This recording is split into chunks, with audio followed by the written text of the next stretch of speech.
Jama'a assalamu alaikum. Sunana Isan Sadiq Muhammad Mai Gatari, jami'in hula da jama'a na hukumar hana sha da fataucin miyagun ƙwayoyi na ƙasa wanda aka fi sani da NDLEA reshen jihar Kano.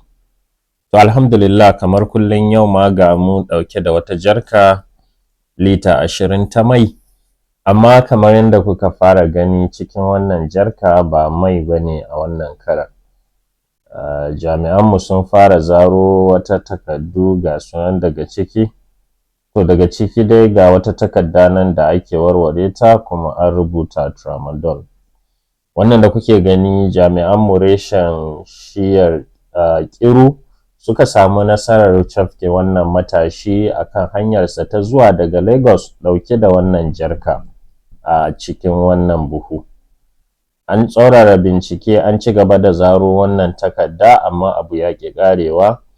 Hakan ya tirsasa ma jami'anmu yin amfani da duk wata dama don ganin menene a cikin wannan jarka. Ga ta nan dai ko ina a rufe kamar yadda kuke gani, kamar sabuwa ga ta nan. A nan jami'anmu suka yi amfani da wuƙa wajen farka wannan jarka domin ganin menene a ciki.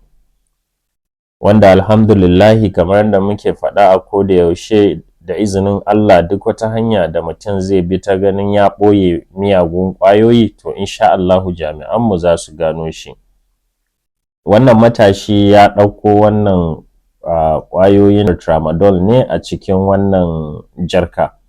Kamar yadda kuke gani ga ta nan cike da wannan ƙwayoyi, wanda ƙwayoyi ne ɗai har sun kai ƙwaya 7,000 a cikin wannan jarka.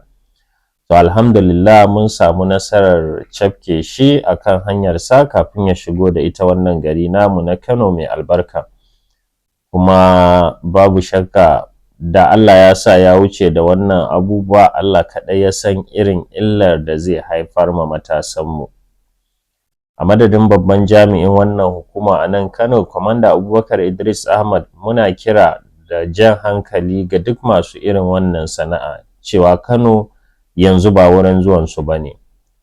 Domin da gudunmawar mutanen Kano da shawarwarinsu da addu'o'insu, alhamdulillahi muna samun nasara gagaruma wajen ganin mun daƙile shigowar irin waɗannan abubuwa cikin matasanmu a jihar Kano.